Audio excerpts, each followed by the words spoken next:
Hasard, welcome to the Hidden Why podcast. Great to have you here today. Thanks. It's a pleasure to be on.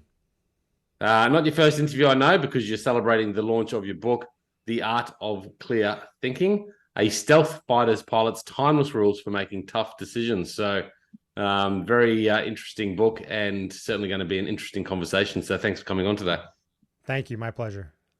So, tell us a little bit about yourself. What do you do? You're a fighter pilot. Yeah, that's one of the things I do. So I'm a fighter pilot. Got into it. Well, I mean, really, it goes back to when I was 5 years old. Went to an air show and saw the Thunderbirds fly. Got a chance to hop in the cockpit of one of these jets.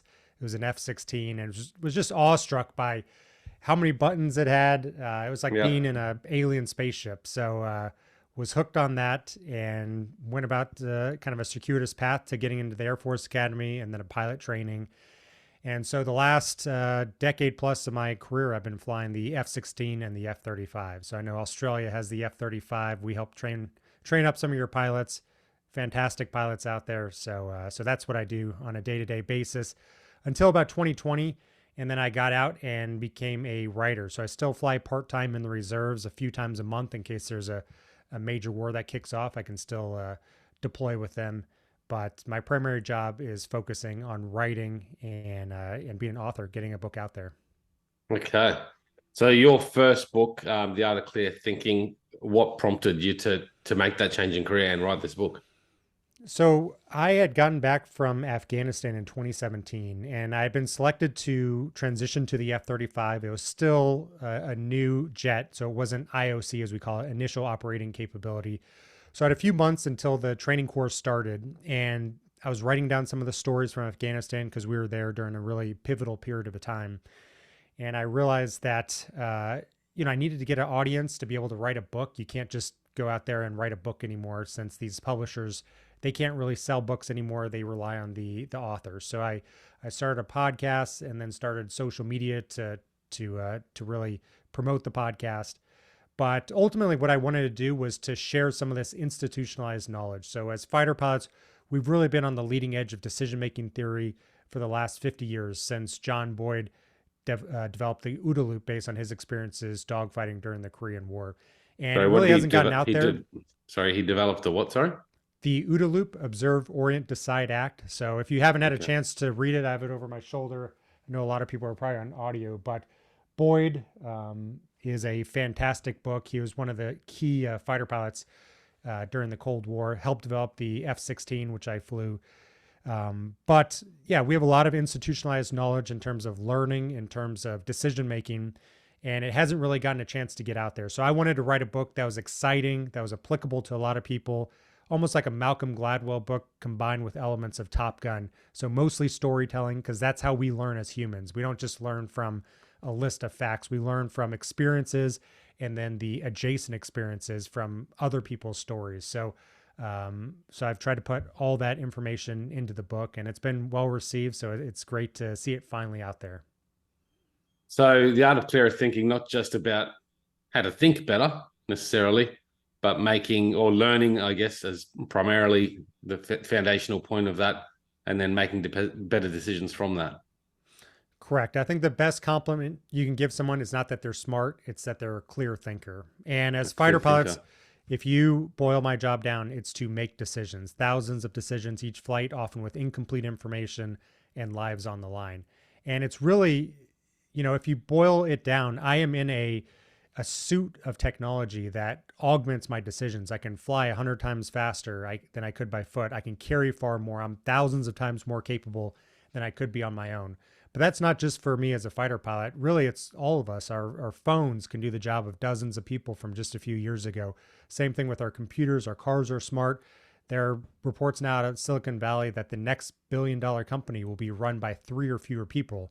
And that's because of the leverage that AI is having. So each one of those decisions is extremely leveraged, just like we have as fighter pilots. So it's important.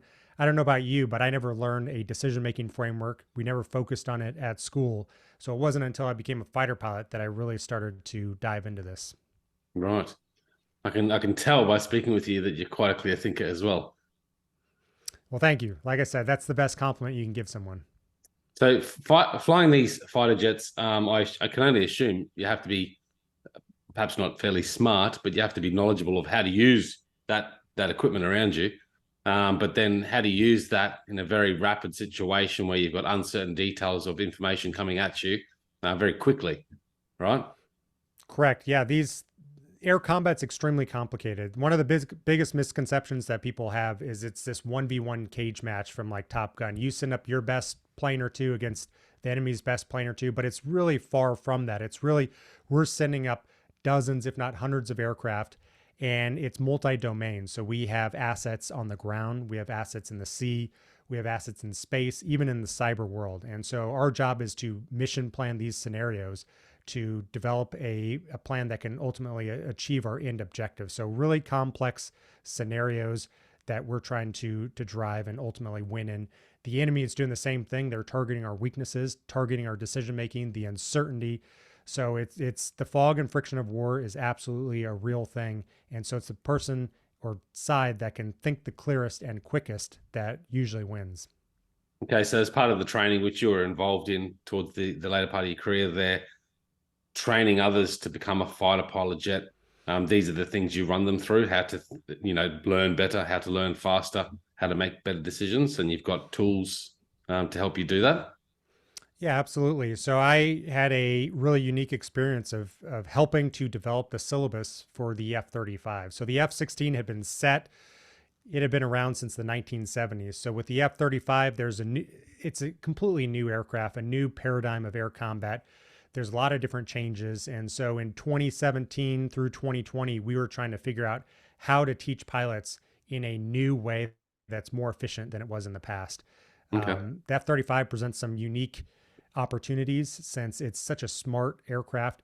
It's a lot different than just the stick and rudder flying that you might have seen in the first Top Gun or in the 1990s type scenarios. It's really about being able to see these complex scenarios. The F-35 is essentially a flying supercomputer, and when we go out, still 80% of the force are these Fortune legacy fighters. So our job is to find a way to utilize them effectively. So it's a unique way of operating a jet, and so we had to develop a new syllabus for doing that. And these jets are pretty expensive to fly, anywhere between $30,000 and $50,000 an hour. So we had to develop some new techniques for allowing students to learn faster. Now, this is probably a very basic level sort of idea, but is it similar to like driving an old manual vehicle from the 60s as opposed to driving perhaps one of the newest smart, electronic cars today? No, But on the next level? that's a perfect example. So the F-16 designed in the 70s, it's been upgraded a little bit, but I would say it's inherently a 1990s type aircraft. So it's like a 1990s Corvette. Great fun to fly. It's still my favorite aircraft. It's, manual. Whereas the F-35, it's like driving a new Tesla. So you have different characteristics. It's a lot smarter, a lot more situational awareness. There's a lot of other things if you want to go into it, but it's an incredible plane. Not quite as fun to fly as the F-16. That's still more of a visceral experience. But what it required was a new way of learning, a new way of instructing. So that's one of the things I did during my last job on active duty. Not quite as fun. Is that because it's not as much hands-on and you're more thinking about the AI or the technology and how to Yeah, you're a operate little bit that? more of a systems operator. And honestly, Right. we've been kind of evolving the F-16 to do that as well. Before I transitioned to the F-35, I was flying the F-16 Block 50, so the Wild Weasel mission, going out and suppressing the enemy SAM sites. So if you saw the latest Top Gun, those missile sites on the canyon walls, my job was to destroy those. So we kind of fly the F-16 like we do the F-35 now. So it's not low altitude. It's more of being a systems operator. So the F-35 just does it phenomenally. Right. So efficiencies, capability-wise, much next level sort of equipment. Absolutely. Next level. I mean, it's 40 years newer. It's stealth. Stealth is the ticket to the ball game now. If you're in a mid or high level war, you have to be stealth. Otherwise, you're going to get shot down if you go into these missile engagement zones. It has amazing sensors, so we can see out to the horizon. It's incredible. And to combine those two things is very difficult. To make a stealth aircraft, because it's inherently in the design, If you look at the F-35, very smooth, no antennas, vents, things like that. So it was very difficult to be able to build the sensors into the skin. It also communicates with those other fighters extremely well.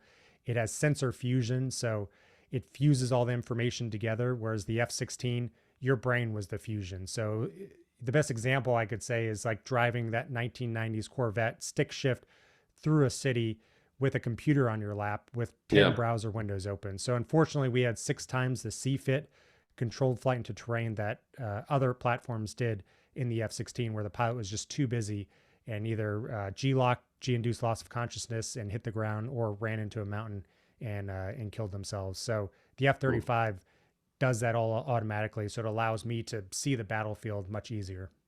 Right. Do you think, because you said, as now the operator, but primarily in the F-16, you had to, I guess, do more and use your brain more potentially. And maybe that's an ignorant sort of idea, but is that what happens? Because I assume in the new F-35, you still have to use your brain as much, if not more, but in a different capacity. Oh yeah, you're using your brain. What we teach is to the 90% level. Anything above 90%, anything above 100% is automatically going to start shedding off. So at 90%, you need to start prioritizing what are the most important tasks. So even though the F-35 is far easier to fly, far easier to employ, we're still pushing the pilots to do as much as possible. F-35 costs about $100 million a piece. So it's an extremely expensive asset on the battlefield. So we want to have the biggest effect possible. So we are just as busy in the F-35 as the F-16. But if you can, imagine, the decisions are a lot more complex. It's about force integration. It's about being able to control those F-16s out there so that you're utilizing their weapons, their gas, since 80% of the fighters are those legacy fighters. So you're just as busy, if not more busy, in the F-35. It's just a little bit different. Yeah, I just often wonder about, tech coming into our lives more and more, like now with a smart car driving us around, potentially to the point where we don't even have to put hands on a wheel. It stops our brain from thinking about what we're doing there, and perhaps we can do other things. But yeah, I often wonder how smart that's going to make us, or not as smart. Yeah, I mean, in the 1950s, they said computers were going to do all the work for us, and we'd just be sitting around, working 2-hour work weeks, but that clearly didn't happen. So it's the same thing with the F-35. Even though we have a lot of technology to augment our decisions to help us out, we're just making higher level decisions. So we're just as busy in the F-35, just like people are busy in their jobs, even more so with technology. Making high level decisions, so more effective and efficient with that in mind too. So before we delve into some of the practical tools potentially that can be taken from your field to anyone's daily life, what are some of the practices that you do daily to help you have a clear head and allow you to be a clear thinker? So I think the first thing is flying. So I think flying, unlike any other thing out there, I mean, it is the ultimate test. As soon as you take off, even if you're soloing a Cessna, your job, if you're solo, is to be able to ultimately land yourself, and nobody else can help you. So I think flying is one of the best tools that you can use to develop clear thinking, because you're going to have a test at the end. Did you walk away or did you not? And so I think having that accountability is important. I think debriefing is critical. So when we fly, we'll only fly for about an hour to an hour and a half. But when we come back, we will spend 2 to 6 hours debriefing that sortie, going through everything that we did wrong and how to do it better. Sometimes listening to the same radio call 15 times to find a way to say it better the next time. So that is an extremely effective tool that I see that's not used quite as much as it should be in the civilian world. It doesn't need to be 2 to 6 hours. Just having a dedicated time scheduled after important tasks, I think is critical. And if you ask any fighter pilot, the most effective learning comes in the debrief. Okay. I assume the planning stage of that is quite lengthy too, for what you guys do. Correct. Even for training sorties, the planning will be anywhere from 3 to 12 hours, but sometimes for real world missions, we're planning years into the future. So there is an extensive amount of mission planning that goes into it. Yeah. You often hear that a lot of people, and guilty as, don't spend enough time in the planning stages or even the debriefing stages before resetting and going again.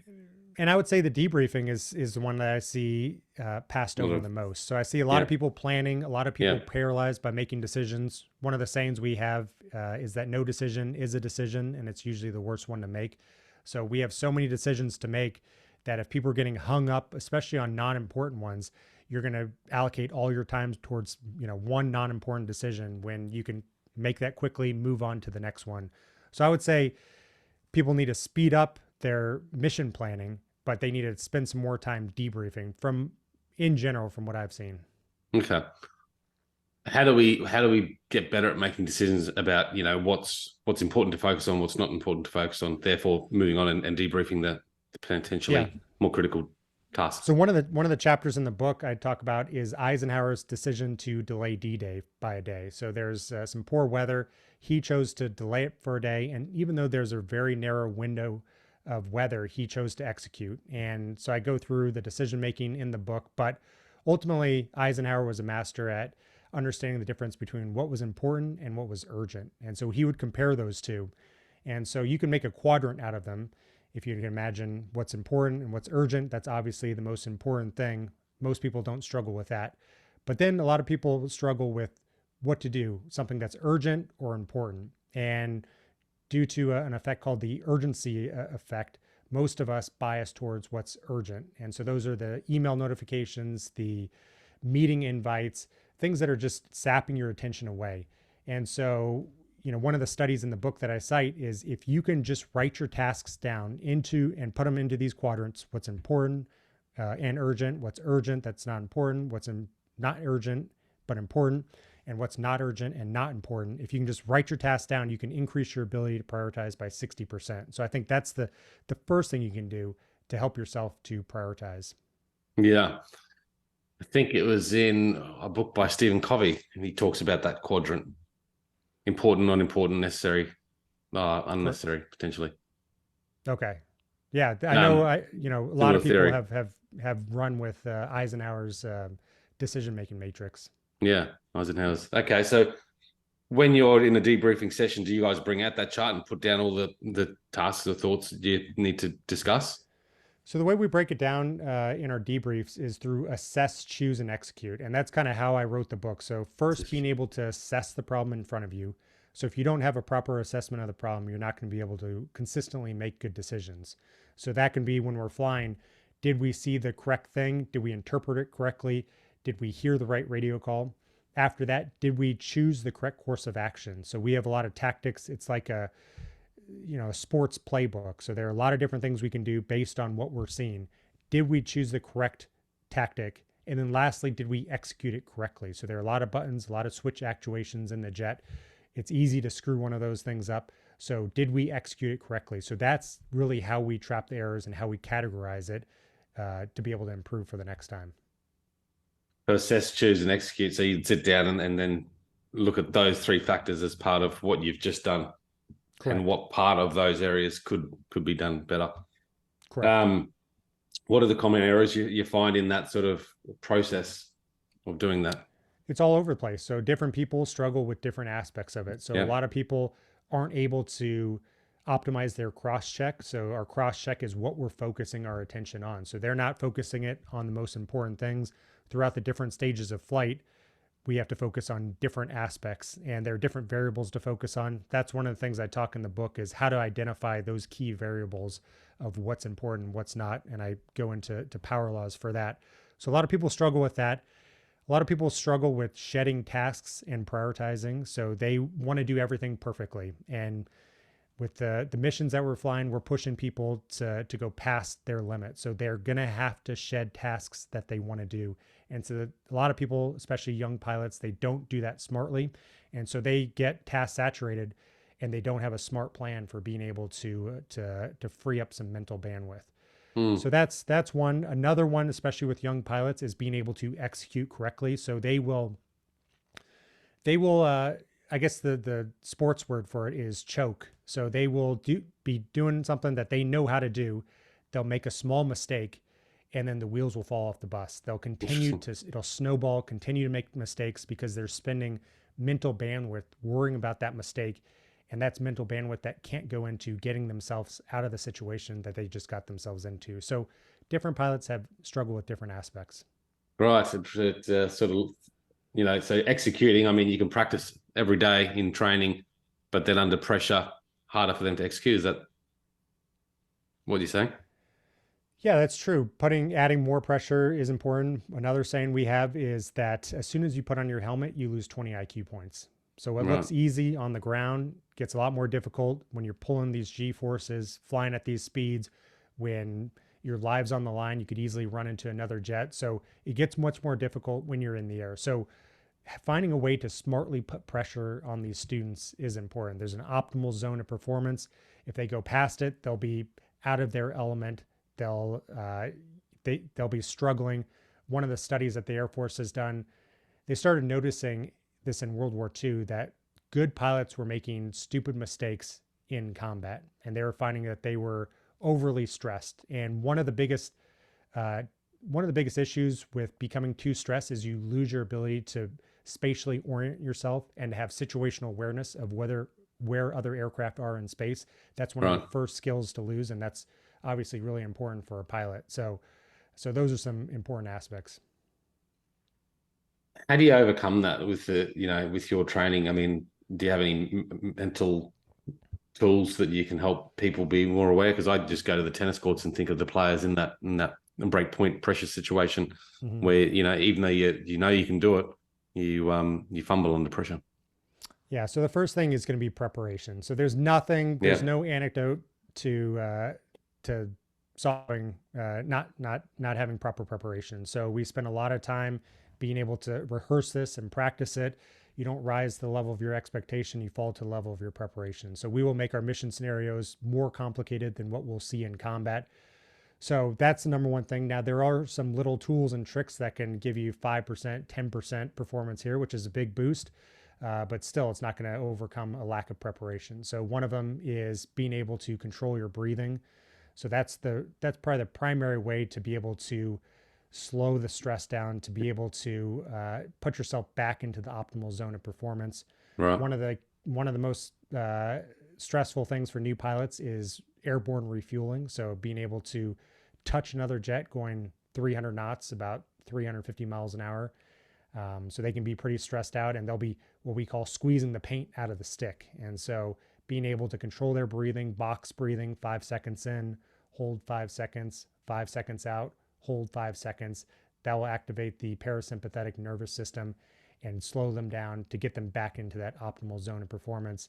There's also self-talk. So there's a couple of techniques to be able to overcome that. Another is just having that debrief set aside. So you don't want to debrief yourself when you're actually performing the event. You want to tell yourself, you want to stay in the present moment, and you'll have a dedicated time. That's why it's so important to schedule it afterwards to assess yourself and to debrief yourself. You don't want to do that in the moment. So already knowing that debrief's there, so you're not going to be, tempted to do it in the moment, so you can stay Correct. present. Okay, cool. I like it. You've probably got many more practices, etc., in the book on the higher level sort of area, but that breath work, 5 seconds in, 5 seconds out, is that something that you practice daily yourself? How does that look? So it depends. So I would say don't people shouldn't get caught up in the 5 seconds, 4 seconds. That's called box breathing, where it's four equal breaths.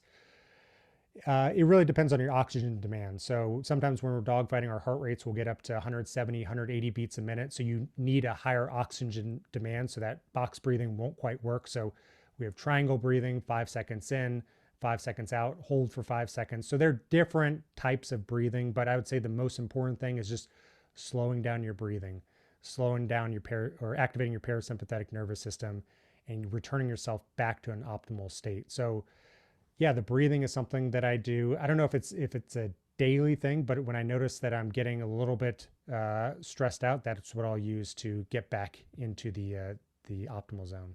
Okay. What do you do to stay level-headed in your field of work day to day? What are your rituals and routines? Uh, I am a big fan of routines, so I do Yeah. everything the exact same way. So how I strap into the jet is exactly the same. How I do all the checks is exactly the same. So it becomes second nature. So it becomes a lot more comfortable. Now, when I switched from the F-16 to the F-35, it took me about a year to get comfortable with the F-35 because all those routines were different. And so I was thinking F-16, and it would take me a couple seconds to translate into the F-35.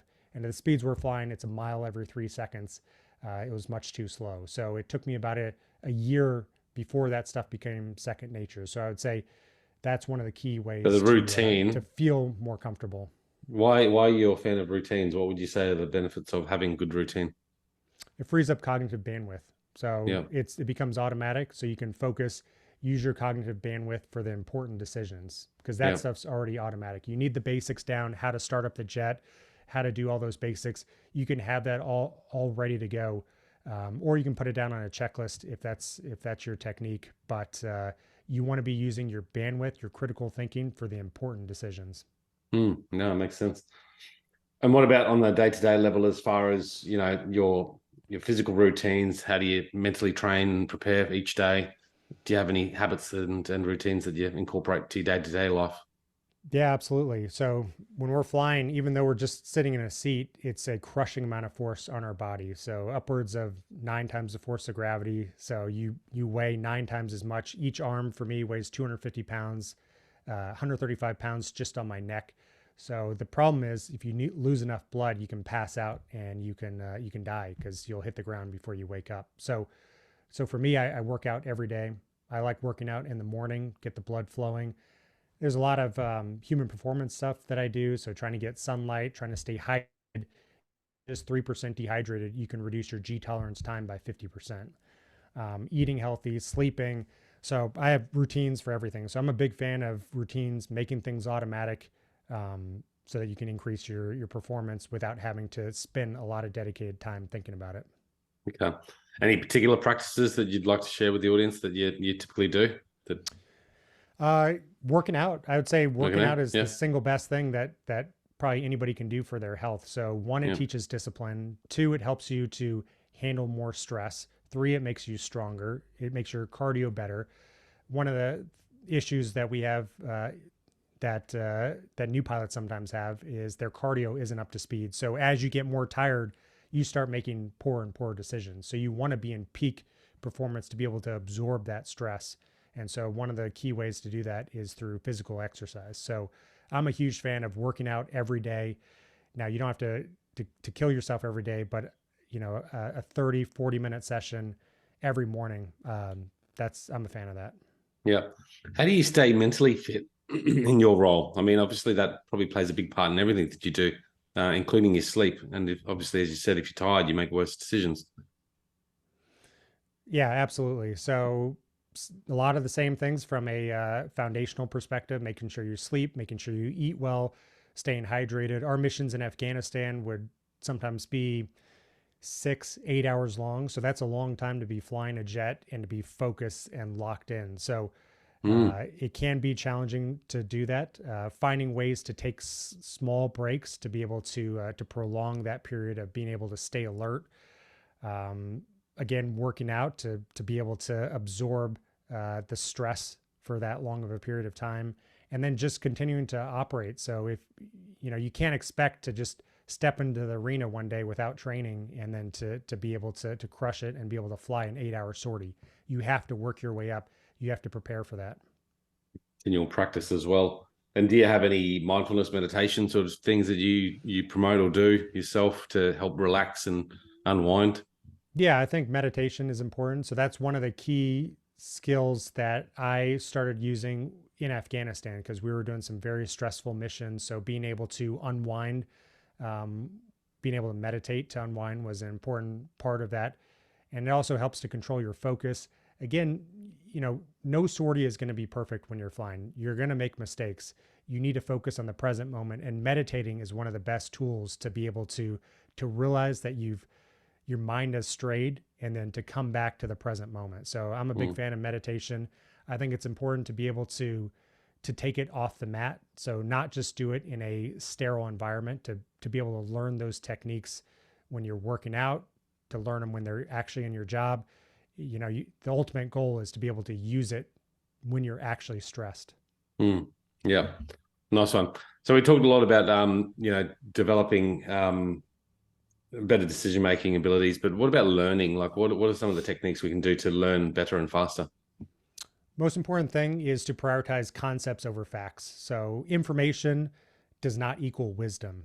So being able to come up with concepts. So one thing with the with flying is there are a lot of facts to memorize. And so that's one of the things we tried to stray away from when we were developing the F-35 syllabus, is prioritizing those concepts, because the facts, especially when you're using intelligence to come up with those facts, they change day to day. So that's one of the things we did, was de-emphasize the facts and increase the concepts so that we can understand the edge cases over a wide circumstance. So I think that's the most important thing, being able to work backwards from your overall goal. So for us, that was making a wingman that could survive and thrive into the late 2030s. And so working our way backwards of what do we need to make that happen, as opposed to just relying on dogma. So for instance, the F-35, it will tell you if there's an issue with the jet. So we didn't have to have students memorize the oil pressure or the fuel pressure, things like legacy fighters had to do. If there's an oil pressure, it'll turn yellow. If there's an issue, it'll turn red if it's bad. So we needed students to focus their mental bandwidth on how, the actuations that they needed to do inside the jet, as opposed to just memorizing things because that's the way it was done. Do you still train the newer pilots in the F-16? F-35. So All So I do. F-35? I'm in the reservist. I'm in the reservist side now. So I fly only a couple times a month. I do student training rides, but my primary job is riding now. He's writing. Yeah. Well, mate, anything from the book that you want to share? Any interesting stories or tools that we haven't touched on potentially? I think you covered a lot of it. It's just been really amazing to see how it's been received. So it was a Wall Street Journal #2 bestseller in the country. It's one of Amazon's top books of 2023, and it was selected as a must read by the Next Big Idea Club with Malcolm Gladwell. So it's just been great writing a book. It's a multi-year journey. I wrote every word in this book. So, we talked about the debrief. You don't get a debrief on a book for years. And so it's great that it's finally out in the world and people are liking it. So I'm just happy to see that. What's next for you? I don't know. That's a good question. So I'm taking a little bit of a breather right now, just doing podcast interviews, talking about the book, and just trying to assess what's going on. I'm going to assess, choose, and execute a decision pretty soon. Okay, nice. And you got a fairly popular YouTube channel, the one of the most viewed military aviation channels on YouTube. Correct. As well. So you keep working on that. Yeah, I like being able to share military aviation with the civilian world. So doing some cool projects with that. The latest video, we just showed the most realistic dogfighting footage ever recorded. So that was in conjunction with Nellis Air Force Base, the 422 Test and Evaluation Squadron, and an organization called the Defense Innovation Unit. So just getting the word out there, showing what these jets can do. That's a passion for mine. So I really enjoy it. Another thing we did is we took a UFC fighter, Tito Ortiz, and put him in the centrifuge, spun him up to 9 Gs. He wanted to see what it was like, and I think a lot of viewers wanted to see if he could survive the 9G centrifuge. So I won't spoil it, but it was pretty. Go over there and watch video. it. Yeah. So you got the YouTube channel. I'll stick the links in the show notes for that. You've also got a website. What's the best way for people to reach out to you and connect? I would say all social media under Hasard Lee, Hasard Lee, Lee. So Instagram, Twitter, go to the website, hasardlee.com, any of those, LinkedIn. Hasard Lee. So go to hasardlee.com. They've got all the links there as well to all the social channels. Mate, thanks for coming on. So, interesting conversation, and looking forward to delving more into the book as well. I appreciate it. Thanks for having me on. Guys, check it out at thehiddenwire.com. Until next time, peace, passion, and purpose. See you soon.